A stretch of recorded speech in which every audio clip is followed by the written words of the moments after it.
Friends and fellow history friends. Now, today is just something that's happened all too infrequently, and something I encourage a lot more of because my curiosity likes to bite things. And today, my curiosity is being fed by my good friend Blake Morton. So Blake, who knows me perhaps all too well, knows that I like wearing cloaks. In fact, I like wearing these babies. This is a full-length black cloak out of Germany, and yes, that was a really bad shot of just a whole lot of wool. There will be a shot from the website that I bought this from, so you guys can actually see how good these things look. So Blake knows that I like wearing cloaks. They're wonderfully useful things for me. I wear them in winter, where in Melbourne there's a wind chill that would be about as warm as a kiss from my mother-in-law. Sorry, nothing could possibly be that cold, but the wind chill in Melbourne is quite nasty at times. So I like wearing a nice thick woolen cloak at this time of year. It keeps the wind chill out to a large degree. And Blake said, look, when I saw him last night, said, I want you to do a potted history of something wearing the cloak. So what is more logical than to do a potted history of cloaks whilst wearing a cloak? It's completely logical, is it not? Can you argue with that? Yes, but, well, you must know my kid, so don't worry about that. We won't argue it. But it's entirely logical that if I'm going to do a potted history wearing a cloak, that I may as well do a potted history of the cloaks. Now, cloaks, no great surprise, they're ancient. The idea of wearing something wrapped around your shoulders emerges very shortly after the invention of weaving. So once people started weaving cloth, it became pretty obvious that, in the middle of winter, you've got to wrap something around you and huddle in, because you're freezing. That's what we all do. So when your kid decides to wear a cloak, inverted commas, by wrapping a blanket around them, they're actually not that far from the origins of cloaks. Now, since then, pretty well every civilization where it's gotten remotely chilly has used cloaks of one sort or the other.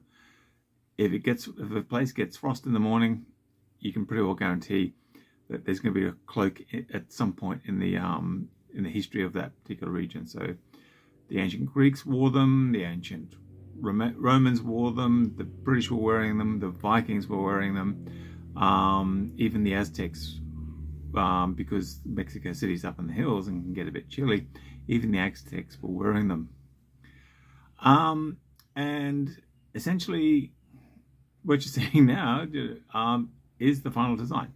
There are slightly alterations. The Vikings seem to have pursued somewhat simpler designs of cloaks, so a more ancient version, whereas the Romans wore them depending upon your social status. So a slave would wear a different cloak to a freedman would wear a different type of cloak to an equestrian would wear a very different style of cloak to a senator.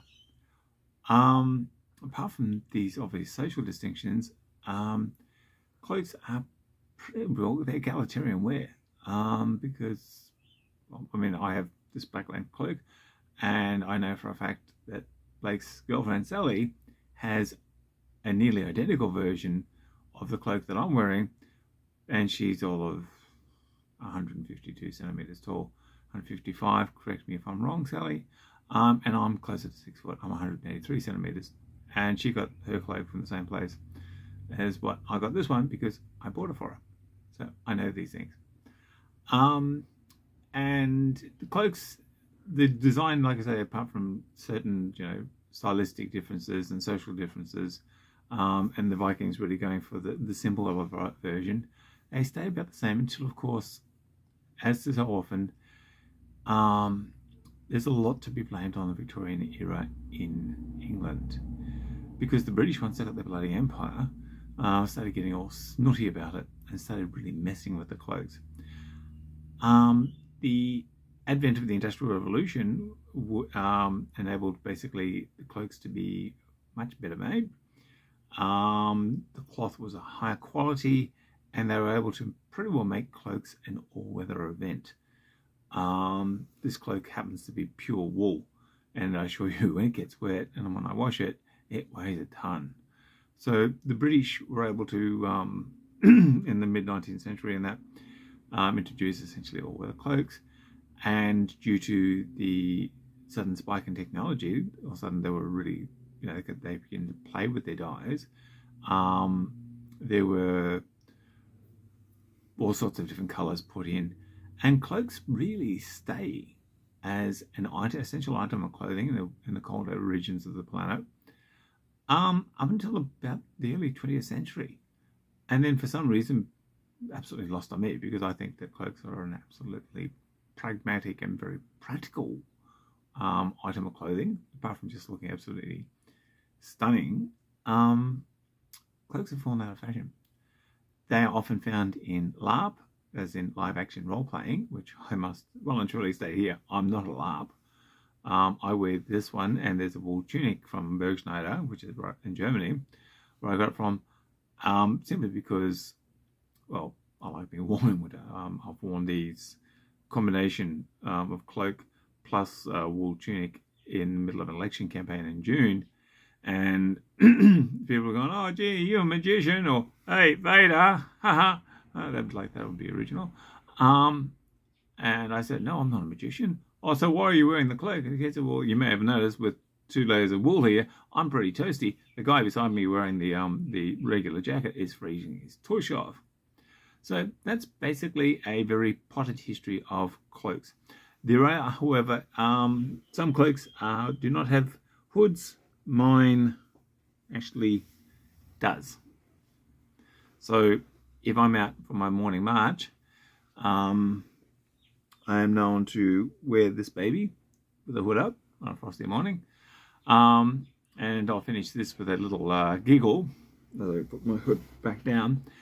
My darling wife Selena has a cloak, so the family that cloaks together stays together, type stuff. And about 3 years ago, before the pandemic hit, we went for a walk one early Sunday morning in August, and we were both wearing cloaks. So we noticed that there were a number of cars going up and down our street. So what we did was we stood in the shadow with the hoods pulled basically like this, and watched cars go by, and we pivoted to watch the cars as they went past.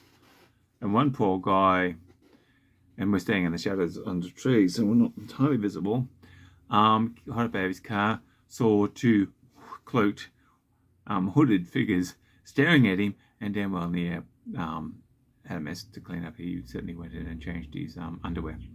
So this is for Blake Mulliton, my good friend. Don't worry, Blake, this is 3 videos. This is 2 gin reviews from Gin and Asperger's, and a potted history that you have been the star in. So thank you, Blake. Thank you for watching. Subscribe, like, and share, and stay tuned. I think that next week I will be doing a potted history of the lead pencil. That's right. How much do you know about these babies? Sorry, so lead pencils, who have a distinct shape. There's a reason why they're not round, and if you stay tuned for next week, I'll actually tell you why lead pencils are not perfect cylinders, and it's a surprisingly pragmatic one. Thank you for watching. Subscribe, like, and share, and I'll see you next week for a review of lead pencils.